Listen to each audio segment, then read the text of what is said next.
कि इंसानों को हिप्नोटाइज किया जा सकता है, लेकिन क्या आप जानते हैं कि जानवरों को भी हिप्नोटाइज किया जा सकता है?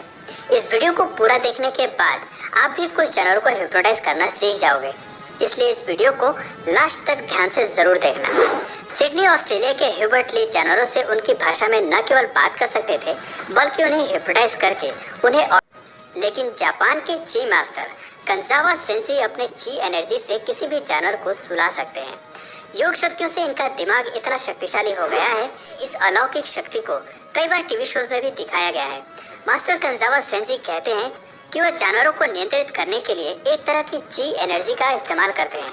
वो कहते हैं, मैं जानवरों के साथ ऊर्जा का आदान प्रदान करता हूँ और इस ऊर्जा के वजह से वो सो जाते हैं। मास्टर कंजावा सेंसी किसी जानवर को बिना छुए दूर से ही सिर्फ अपने हाथों की तलहटी को ऊपर नीचे करते हैं और एनर्जी का फ्लो शुरू हो जाता है और देखते ही देखते कुछ ही देर में एक साथ कई सारे जानवर आराम से बैठकर उबासी लेने लगते हैं और फिर सो जाते हैं।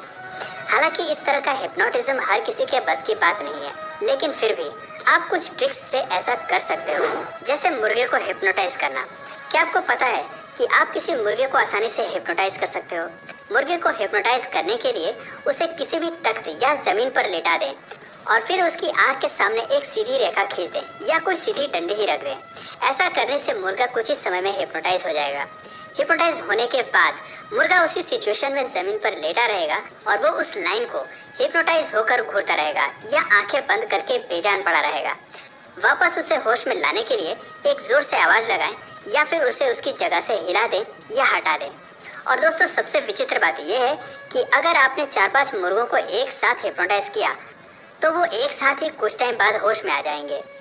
मगरमच्छ को हिप्नोटाइज करना थोड़ा मुश्किल है, क्योंकि मगरमच्छ काफी ताकतवर जानवर है और इंसान को हानि पहुंचा सकता है।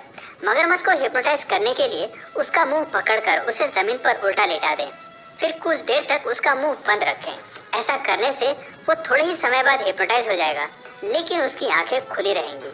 उसे वापस अपनी अवस्था में लाने के लिए उसे गुदगुदी कर दें या फिर उसकी जगह से हटा दें।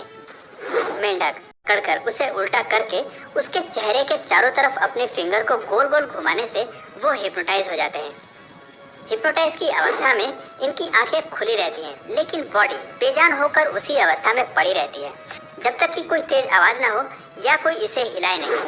स्पैरो यानी गौरैया को पकड़कर उसे उल्टा लेटा दे और उसके गले से लेकर उसके पेट तक हल्के हल्के हाथ से सहलाने से वो हिप्नोटाइज हो जाती है और कुछ देर तक उसी अवस्था में पड़ी रहती है। लेकिन जैसे ही उसे सीधा किया जाता है वो अपने होश में आ जाती है और तुरंत उठ जाती है जैसे कुछ हुआ ही नहीं।